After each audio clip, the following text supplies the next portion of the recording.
Hello everyone, welcome to my channel Rishi's kitchen and health. అందరూ ఎలా ఉన్నారండి? బాగున్నారా? ఆవిరి కుడుములు అంటే గణనాథుడికి మహా ఇష్టం. అందుకే వినాయక చవితి రోజున అందరూ మోదకాలు చేసి ఆ పార్వతీ నందనుడికి నివేదిస్తాం కదా. ఈ రోజు మనం వినాయక చవితి సందర్భంగా మోదకాలను ఎలా తయారు చేసుకోవాలో చూడబోతున్నామండి. ముందుగా స్టవ్ వెలిగించుకొని ప్యాన్ పెట్టుకొని దాంట్లోకి 2 టేబుల్ స్పూన్ల నెయ్యి వేసుకొని నెయ్యిని కరిగించుకోవాలి. ఇలా కరిగించుకున్న తర్వాత 2 టేబుల్ స్పూన్ల జీడిపప్పు వేసుకొని 2 నుంచి 3 నిమిషాల పాటు ఇలా దోరగా వేయించుకోవాలండి. ఇలా దోరగా వేయించుకుంటే సరిపోతుంది. ఇలా వేయించుకున్న తర్వాత 1 కప్పు తురుముకున్న పచ్చి కొబ్బరి తురుము వేసుకొని లో ఫ్లేమ్లో ఒక 2 నిమిషాల పాటు లైట్ గోల్డెన్ బ్రౌన్ కలర్ వచ్చేంత వరకు వేయించుకోవాలి.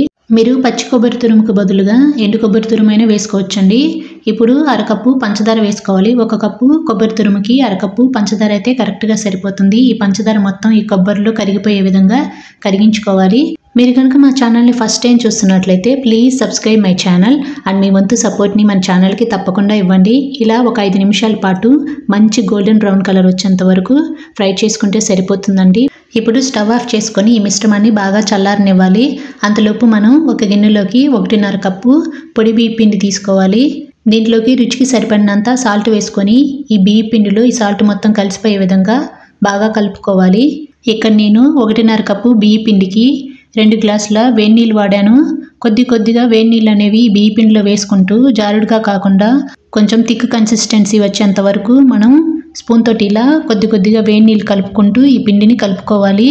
దీనికి బదులుగా మీరు నార్మల్గా వేడి నీళ్ళు అయినా హీట్ చేసుకొని దాంట్లో పిండి వేసుకొని కలుపుకుంటూ ముద్ద కన్సిస్టెన్సీ వచ్చేంత వరకైనా మీరు ఈ పిండిని ఉడికించుకోవచ్చండి. దీనిపైన మూత పెట్టుకొని ఒక 5 నిమిషాల పాటు అలా వదిలేయాలి. 5 నిమిషాల తర్వాత మూత తీసుకొని మనం చపాతీ పిండికి ఎలా అయితే సాఫ్ట్గా డోని మేక్ చేస్తామో అలా మేక్ చేసుకోవాలి. ఇప్పుడు మూత పెట్టి ఈ వేడి మొత్తం పోయేంత వరకు అంటే ఒక 5 నిమిషాల పాటు అలా వదిలేసి ఇప్పుడు పిండిని చెక్ చేసుకుందాం. చూడండి, మనం ఇలా ముద్ద తీసుకుంటే మనకి అంటుకుంటుంది కదా. సో ఇది కరెక్ట్ కన్సిస్టెన్సీ. ఇప్పుడు చేతికి ఆయిల్ కానీ కొద్దిగా నీళ్లు కానీ అప్లై చేసుకొని కొద్దిగా పిండి తీసుకొని మీడియం సైజ్ బాల్లా చేసుకొని ఈ బాల్ని మధ్యలోకి చూపిస్తున్న విధంగా ప్రెస్ చేయాలి.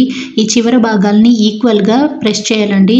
మనం ఒక బౌల్ని ఎలా తయారు చేసుకుంటామో అలా ఇలా కొంచెం మీడియం సైజు బౌల్లా చేసుకొని దాంట్లోకి మనం రెడీ చేసి పెట్టుకున్న ఈ స్టఫింగ్ కూడా దీంట్లో వేసుకొని ఈ చివరి భాగాల్ని ఆ స్టఫింగ్ పైకి ఇలా ప్రెస్ చేసుకుంటూ మనం లడ్డూల్ని ఎలా చుట్టుకుంటామో అలాగా మీడియం సైజు లడ్డూలా చుట్టుకోవాలి. ఇలా చుట్టుకుంటే సరిపోతుందండి. మీకు మోదకాల మౌల్డ్ ఉంటే దాంట్లోనే ఈ స్టఫింగ్ పెట్టుకొని మీడియం సైజు మోదకాలలాగా అయినా చేసుకోవచ్చు. ఇదే విధంగా మిగతా మోదకాలన్నింటినీ చేసుకుందాం. ఈ ప్రాసెస్ అనేది బిగినర్స్ కానీ వర్కింగ్ ఉమెన్స్ కానీ చాలా ఈజీగా ఉంటుందండి. తప్పకుండా ట్రై చేయండి. ఎప్పుడు చేసే మోదకాలు కాకుండా ఇలా డిఫరెంట్గా ఒకసారి ట్రై చేయండి, బాగుంటుంది.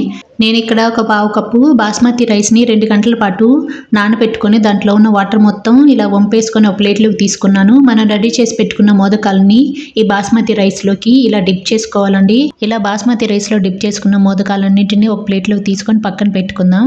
ఇప్పుడు ఒక ఇడ్లీ ప్లేట్ తీసుకొని దానికి ఆయిల్ కానీ నెయ్యి కానీ అప్లై చేసుకొని మనం రెడీ చేసుకున్న మోదకాలని ఈ ప్లేట్లో పెట్టుకొని ఈ ప్లేట్ని పక్కన పెట్టుకుందాం. ఇడ్లీ పాత్రలో కొన్ని నీళ్లు పోసుకొని ఒక 5 నిమిషాల పాటు ఇలా మరిగించుకొని ఇప్పుడు మూత తీసుకొని మనం రెడీ చేసి పెట్టుకున్న మోదకాల ప్లేట్ని ఇడ్లీ పాత్రలో పెట్టుకొని హై ఫ్లేమ్లో 10 నుంచి 12 నిమిషాల పాటు ఈ మోదకాలని ఉడికించుకోవాలి. ఇప్పుడు స్టవ్ ఆఫ్ చేసుకొని కొంచెం చల్లారిన తర్వాత ఒక సర్వింగ్ ప్లేట్లోకి తీసుకుంటే మన గణనాథుడికి ఎంతో ఇష్టమైన మోదకాలు రెడీ అయినట్లే. ఈ ప్రాసెస్ అనేది చాలా అంటే చాలా సింపుల్ అండ్ ఈజీ కూడా అండి. మీరు కూడా తప్పకుండా ట్రై చేయండి. ట్రై చేశాక ఎలా వచ్చాయో కామెంట్ బాక్స్లో నాతో షేర్ చేసుకోవడం మాత్రం మర్చిపోకండి. మా వీడియో కనుక మీకు నచ్చినట్లయితే లైక్ చేయండి, షేర్ చేయండి, కామెంట్ చేయండి, సబ్స్క్రైబ్ చేయండి. Thanks for watching.